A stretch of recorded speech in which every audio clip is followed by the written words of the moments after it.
क्या कभी सोचा है कि सिर्फ कुछ शब्द दोहराने से किसी की आर्थिक सच्चाई बदल सकती है? आज हम इसी दिलचस्प फलसफे की गहराई में उतरेंगे, जो ये कहता है कि बोले गए शब्दों में दौलत को अपनी ओर खींचने की एक अजीब सी ताकत होती है। तो चलिए इसी सबसे बड़े सवाल पर गौर करते हैं। क्या वाकई कुछ खास वाक्यों को, जिन्हें अफर्मेशंस कहते हैं, बार बार बोलने से किसी की आर्थिक स्थिति बेहतर हो सकती है? यही इस पूरी सोच का सेंटर पॉइंट है।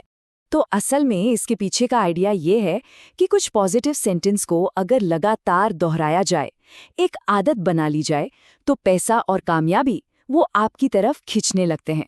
हाँ, ये एक अभ्यास है, कोई जादू की छड़ी नहीं। तो ये जो एफर्मेशंस है ना, ये सिर्फ शब्द नहीं है, इन्हें एक टूल की तरह समझना चाहिए। एक ऐसा टूल जो कामयाबी के लिए जो सही माइंडसेट चाहिए वो बनाने में मदद करता है। मतलब रास्ते के रुकावटें हटाने वाला एक जरिया।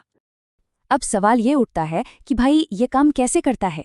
देखिए, इसके पीछे की जो थ्योरी है वो ये है कि ये सीधा हमारे सबकॉन्शियस माइंड यानी अवचेतन मन पर असर डालता है और पैसों को लेकर हमारी जो अंदर की सोच है, जो विश्वास है, उससे जड़ से बदल देता है। इसका सीधा सा मकसद है, मन में जो बातें बैठ गई है ना, जैसे मैं ये नहीं कर सकता या मेरे पास तो कभी पैसा आएगा ही नहीं, ऐसी सोच को बदलना और उसकी जगह एक ऐसी मानसिकता बनाना जो नए मौकों और समृद्धि के लिए हमेशा खुली रहे। और दिलचस्प बात पता है क्या है? इस अभ्यास के लिए दिन के 2 खास वक्त सुझाए गए हैं। एक तो सोने से ठीक पहले और दूसरा सुबह जागने के फौरन बाद। ऐसा क्यों? क्योंकि माना जाता है कि इसी समय हमारा सबकॉन्शियस माइंड सबसे ज्यादा एक्टिव और रिसेप्टिव होता है और इन नई बातों को सच मानना शुरू कर सकता है। यहाँ पर एक और बड़ा कॉन्सेप्ट आता है, वाइब्रेशंस का।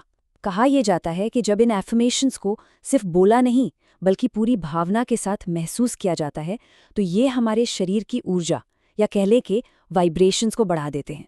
और फिर यही बढ़ी हुई वाइब्रेशन उन चीज़ों को अपनी तरफ खींचती है जो हम असल में पाना चाहते हैं। तो ठीक है, थ्योरी समझ आ गई, पर सबसे ज़रूरी सवाल तो ये है कि इसे असल में करे कैसे। इसके लिए एक बहुत ही खास स्टेप बाय स्टेप तरीका बताया गया है। तो ये प्रोसेस ना एक पूरे पैकेज जैसा है। सबसे पहले एक शांत आरामदायक जगह ढूंढनी है जहाँ कोई डिस्टर्ब ना करे। फिर शरीर को सिर से पैर तक एकदम रिलैक्स करना है। इसके बाद उन एफर्मेशंस को मन ही मन दोहराना है, लेकिन पूरी भावना और फोकस के साथ। और सबसे जरूरी, ये पूरा विश्वास रखना है कि जो कहा जा रहा है वो सच हो रहा है।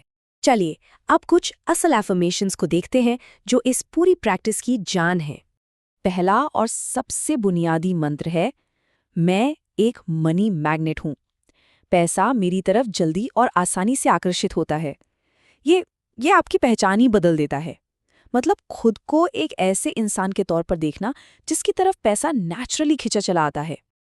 अब ये वाला एफर्मेशन देखिए, लोगों की जिंदगी में मैं जितनी ज्यादा वैल्यू ऐड करता हूं, मैं उतना ही ज्यादा पैसे कमाता हूं।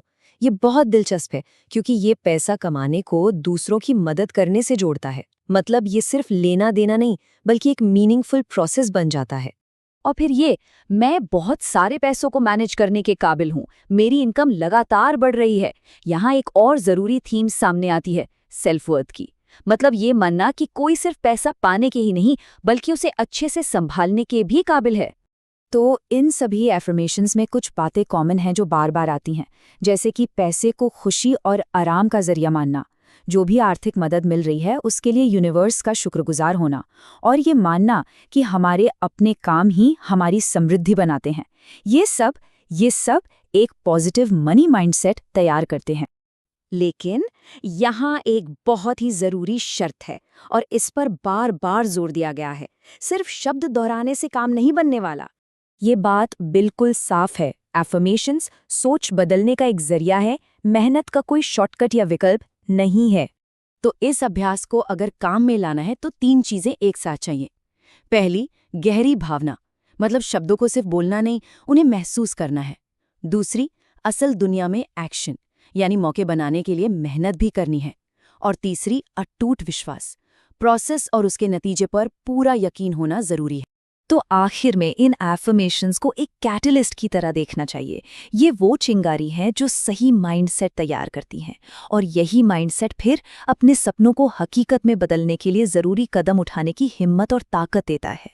तो ये पूरी बात हमें एक आखिरी सवाल पर लाकर छोड़ देती है कि असली जादू इन शब्दों में है या फिर उस मजबूत सोच में जिसे ये शब्द बनाने में मदद करते हैं। ये एक ऐसा सवाल है जिस पर सोचना तो बनता है।